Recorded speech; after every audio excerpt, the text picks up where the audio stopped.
Hey, Holes, chapter 15. Welcome back, you guys.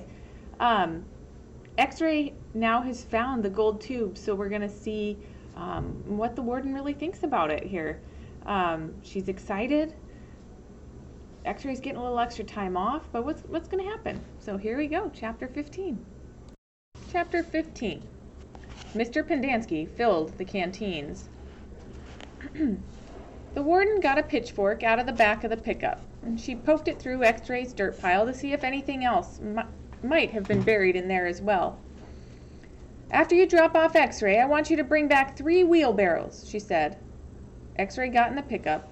As the truck pulled away, he leaned out the wide window and waved. "Zero," said the warden, "I want you to take over X-Ray's hole." She seemed to know that Zero was the fastest digger. "Armpit and Squid, you will keep digging where you have been," she said, "but you're gonna each have a helper. Zigzag, you help Armpit, and Magnet will help Squid. And Caveman, you'll work with Zero. We're gonna dig the dirt twice. Zero will dig it out of the hole, and Caveman will carefully shovel it into a wheelbarrow. Zigzag will do the same for Armpit, and the same with Magnet and Squid. We don't want to miss anything. If either of you find something, you will both get the rest of the day off and a double shower.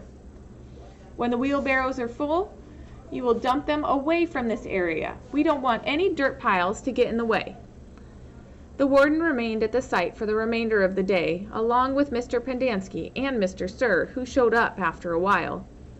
Occasionally, Mr. Sir would leave to take water to the other groups of campers, but otherwise he and the water truck stayed parked there. The warden saw to it that nobody in Group D was ever thirsty. Stanley did as he was told. He carefully looked through all the dirt dug up by Zero as he shoveled it into the wheelbarrow, though he knew he wouldn't find anything.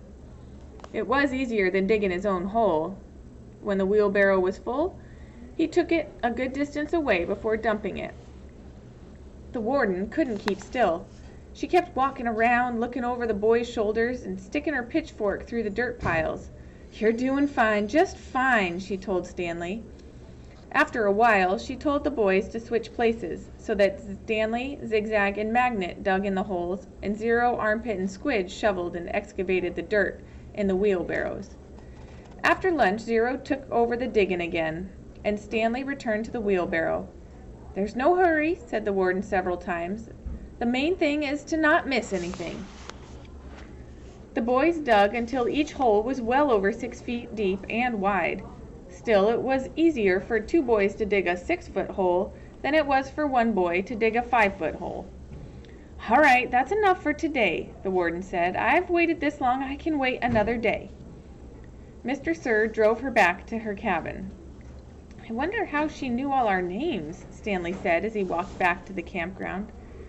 "She watches us all the time," said Zigzag. "She's got hidden microphones and cameras all over the place.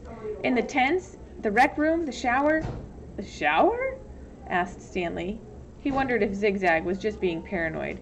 "The cameras are tiny," said Armpit. "No bigger than the toenail on your little toe." Stanley had his doubts about that. He didn't think they could make cameras that small. Microphones, maybe.